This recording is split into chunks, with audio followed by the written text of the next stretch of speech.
இன்று வரை நாங்களாம் இன்னைக்கு அமைச்சராக இருக்கிறோம்.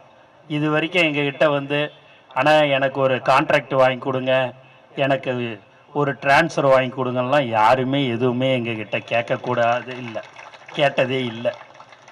ஏன் அப்படின்னு சொன்னால் அதுதான் எங்கள் தலைவர் தளபதி எங்களை அப்படி வளர்த்து வைத்திருக்கிறார் என்று தான் அவர்களை நான் சொல்ல வேண்டும். அவர்கள் எங்களுக்கோசம் உழைத்தார்கள். நாங்கள் இன்று சட்டமன்ற உறுப்பினராக அமைச்சராக இருக்கிறோம். அவர்களும் மிக விரைவில் கண்டிப்பாக அவர்களுக்கும் அந்த பதவிகள் எல்லாம் வர இருக்கும் என்பதில் நான் தெளிவாக தெரிவித்துக் கொள்கிறேன். பஞ்சாயத்து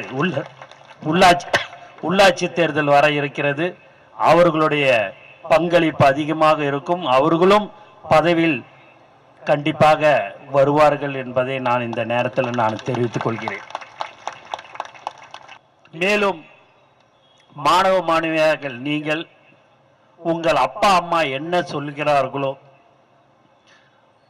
உங்களுடைய மாஸ்டர் வாத்தியார்கள் என்ன சொல்கிறார்களோ அதை கேட்டு நீங்கள் நடக்க வேண்டும். படிப்பு கல்விதான் உங்களுக்கு கடைசி காலம் வரைக்கும் உங்களுடன் வரும். பணம் காசெல்லாம் வரும் போகும், ஆனால் கல்வி உங்களுடைய படிப்பு மட்டும்தான் உங்களோட வரும். ஆகவே நீங்கள் எக்காரணத்தை கொண்டும் எந்த ஒரு தப்பான வழியிலையும் நீங்கள் செல்லக்கூடாது. ஏன் என்று சொன்னால் கல்வி அவ்வளவு முக்கியமானது. மாண்புமிகு முதலமைச்சர் அவர்கள் கடந்த பல வருடங்களாக 10ஆம் வகுப்பு 12ஆம் வகுப்பு மாணவ மாணவிகளை அழைத்து கௌரவப்படுத்தி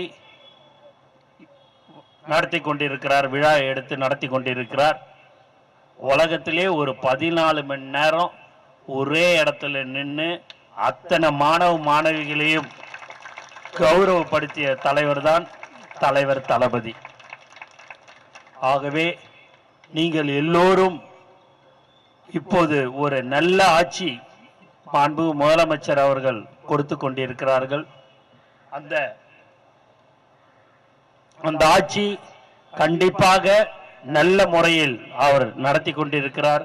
ஆகவே நீங்கள் எல்லோரும் உங்களுடைய பெற்றோர்கள் என்ன சொல்கிறார்களோ அதை கேட்டு நீங்கள் நடக்க வேண்டும் என்று கூறிக்கொண்டு எனக்கு வாய்ப்பு கொடுத்த அனைத்து நல்ல உள்ளங்களுக்கும் நன்றி கூறி விடைபெறுகிறேன். நன்றி, வணக்கம்.